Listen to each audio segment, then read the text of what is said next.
제가 얼마 전에 아주 흥미로운 연구를 봤습니다. 그래서 가지고 왔어요. 네. 한번 볼까요? 네.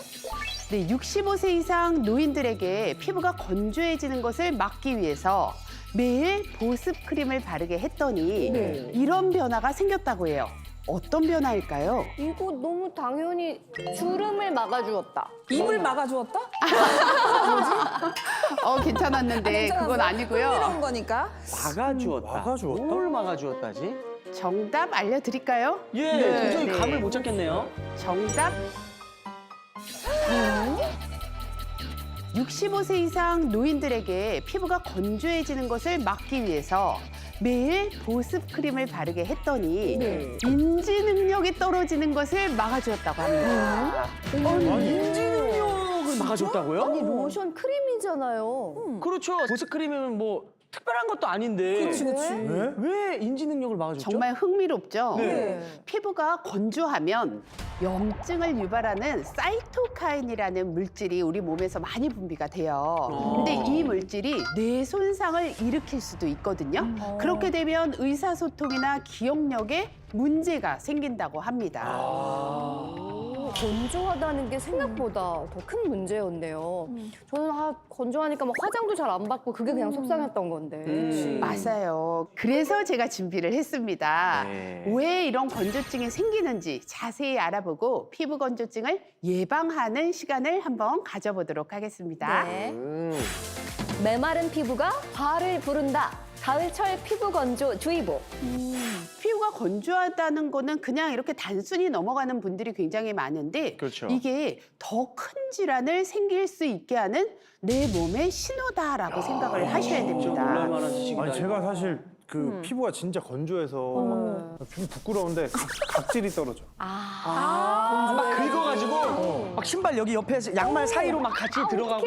아니 막 우수수는 아닌데 이게 각질이 조금씩, 떨어져서 조금씩. 이게 엄청 신경 쓰이거든요. 그러니까. 아니 근데 진짜 저도 로션에 발라도 막 건조하고 뾰루지도 막 잘생기고 그러더라고요. 네, 그렇죠. 피부 건조증이라는 거는요, 가볍게 시작을 해서 심각한 질환으로 발전하는 단계가 있습니다. 처음에는 우리 모든 분들이 말씀하신 것처럼 그냥 피부가 푸석푸석해진다, 막 얼굴이 푸석푸석해진다, 각질이 생긴다, 주름이 좀 생긴다, 이런 맞아. 정도로 시작을 하겠죠. 특히 주름이 어디 많이 생겨요? 눈가 여기 눈가에 엄청 생겨요. 네, 눈 밑에 생기는 주름은 건조해서 생기는 주름이 굉장히 많습니다. 수분이 부족해서 생기는 주름인데요.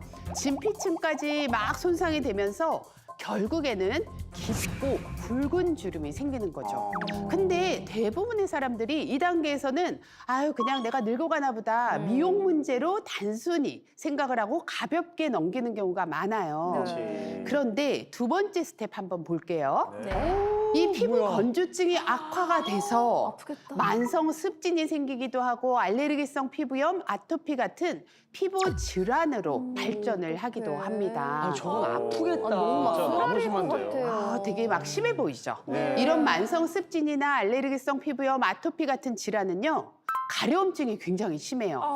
그러니까 어떤 분들은요, 막 피가 날 때까지 피부를 박박 긁는 분도 계세요. 안 좋은 건데. 그런데 이렇게 막 습관적으로 막 긁다 보면 더 심각한 질환이 야기될 수가 있습니다.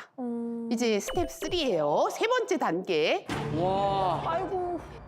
빨갛게 될 때까지 피부를 긁게 되면 어떻게 되느냐? 결국은 코끼리 가죽처럼 네네. 딱딱하게 두꺼워지는 태선 변화가 생기기도 하고요. 네. 또 심하면 농가진 같은 2차 세균 감염이 생기기도 해요. 농가진이요? 농가진이 뭐죠? 농가진이 뭐지? 네, 농가진이라는 게 뭐냐면요. 이름 그대로 노란 고름과 딱지가 생기는 질환이에요.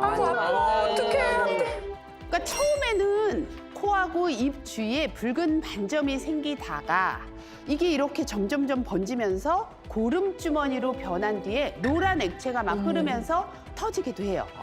주로 이제 어린 아이들한테 많이 생기는 질환이지만 만성 습진이나 알레르기성 피부염, 아토피가 있는 환자들 중에서도 굉장히 많이 생기기도 합니다. 이유가 좀 따로 있을까요, 선생님? 그 이유가 뭐냐면 바로 황색 포도상 구균이라는 것 때문이에요. 그러니까 우리 피부에는 다 살고 있는 상재균이에요. 평소에는 우리가 면역력이 좋기 때문에 잘 살고 있다가 네. 이렇게 면역력이 떨어지거나 상처가 나거나 하게 되면 피부 속으로 들어와서 염증을 일으키게 되는 거예요. 그러니까 긁으면 돼요, 안 돼요? 안 돼요. 네, 막 긁다 보면 상처가 나면서 그 안쪽으로 세균 감염이 막 생기는 거죠. 막 볼펜으로 막 찌르거나 막대기로 막 찌르거나 이러신 분들도 있어요. 고통스럽죠. 손으로 긁지 말라고 하니까 막대기로 긁더라고요.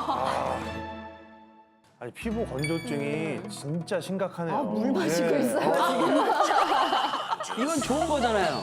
그렇죠. 네. 물을 많이 마시는 거 좋습니다. 그렇죠. 물 굉장히 마시면 되죠. 중요한데 물만 마셔서는 막 다리에 생기는 그런 각질 같은 거를 다 예방할 수가 없어요. 그렇겠죠. 아무리 수분이 중요해도. 박사님, 그런데 건조에도 종류가 여러 개가 있는 건가요? 뭐 보니까 겉건조, 속건조, 수부지인 사람도 맞아요. 있더라고요. 아니 속건조는 또 뭐고 수부지는 뭐예요? 난 진짜 생전 처음 들어. 모르시죠? 알아?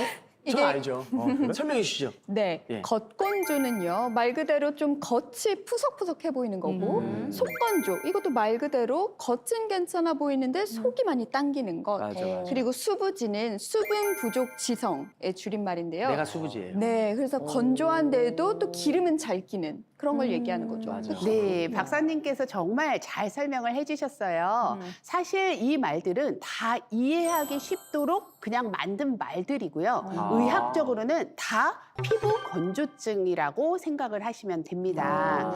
이 성인의 몸은요, 약 70%가 수분으로 되어 있어요. 그런데 이 수분이 여러 가지 원인으로 인해서 자꾸 줄어들게 됩니다.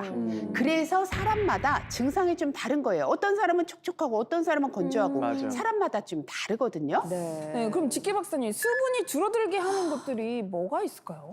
그래서 여러 가지 원인이 있지만 제가 오늘 3가지 원인을 들고 왔습니다. 네. 먼저 첫 번째 볼게요. 네. 수분이 줄어드는 원인 첫째, 각질층의 붕괴입니다. 보통 각질이라고 이야기하면은 이 피부 겉면에서 이게 막 밀면 나오는 때 말씀하시는 거죠? 맞아. 오, 완전 똑똑하세요. 그 때가 바로 각질이에요. 맞아. 네. 근데 때라는 것은요, 좀 유식한 말로 얘기를 하면 피부 장벽이라고 얘기를 할 수가 있어요. 그럼 피부 장벽은 좋은 거 아니에요? 그렇죠. 맞습니다. 때라 그러면 나빠 보이지만 피부 장벽이라 그러면 좋아 보이잖아요. 제가 잘못 얘기했네요. 좋은 겁니다. 예. 이 각질층이라는 거는요, 외부의 자극이나 세균, 뭐 바이러스 이런 유해 요소로부터 우리 몸을 보호해주고 몸 안의 수분이 날아가지 않도록 해주기 때문에 피부 장벽이라고 얘기를 하는 보호막이네. 거거든요. 아니 정말 목욕탕 가면 그 까맣고 지저분한 때 맨날 밀고 있었는데 내가 피부 장벽을 밀고 있었다는 거잖아. 와 너무 맞아요. 이 각질층 한번 볼까요? 네. 보면 벽돌하고 시멘트 모형 같죠? 맞아요. 이 돌담길에 있는 그 벽. 완전 네네. 똑같아요. 네, 이 각질층은요, 피부과 교과서에서도 굉장히 유명한 그림으로 벽돌 시멘트 모형이라고 합니다. 벽돌을 쌓고 튼튼하게 고정을 하기 위해서 시멘트를 바르잖아요. 네네. 이것처럼 수분을 머금은 각질 세포를 지질이 단단하게 감싸고 있는 거예요. 그러니까 지질이 바로 시멘트 역할을 하는 거죠.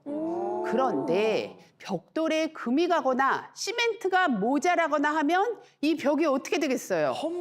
무너지죠. 와르르 무너지겠죠. 네. 그러니까 유분하고 수분이 적당하게 차곡차곡 쌓여 있으면 문제가 없지만 각질 세포의 모양이 변하거나 지질이 제 역할을 못하게 되면 이 몸 안에 있는 수분들도 쉽게 빠져나가게 되고 그렇게 되면 어떻게 되겠어요? 세균, 바이러스, 자외선 이런 것들이 우리 몸속으로 쉽게 감염. 다 침범을 하게 되고 그러면 몸이 건조해진다는 거죠. 아, 선생님 그런데요. 저는 이제 각질이 많아서 사실 목욕탕 가면 자꾸 이제 밀거든요. 그래야지 각질이 떨어질 것 같은데. 성민 씨, 그럴 때는 로션을 좀 충분히 바르면 되잖아요. 아이 근데 이게 노션으로는 성이 안 차요. 맞아요. 그 일주일에 한 번씩은 빡빡 때를 밀어줘야 이게 성이 찬다니까요. 시원하긴 저도 하죠. 그래요. 네, 일주일에 한 번씩 열심히 빡빡 미는데 사실 때는 안 밀어도 저절로 없어집니다. 없어진다고요? 저절로요? 이건 처음 듣는 건데? 네가 그동안 뭐 한 거지? 네, 이거 이제 설명을 드릴게요. 또 재밌어요. 각질층을 만들어내는 것이 맨 아래에 있는 기저층인데요. 이거를 아기세포라고 부를 수가 있습니다. 이 기저층에서 각질세포를 만들어서 위로 쭉쭉 올려보내게 되거든요. 뿌리구나. 네, 그래서 마치 컨테이너 벨트처럼 가시층, 과립층, 그리고 각질층까지 전달을 하는 거죠.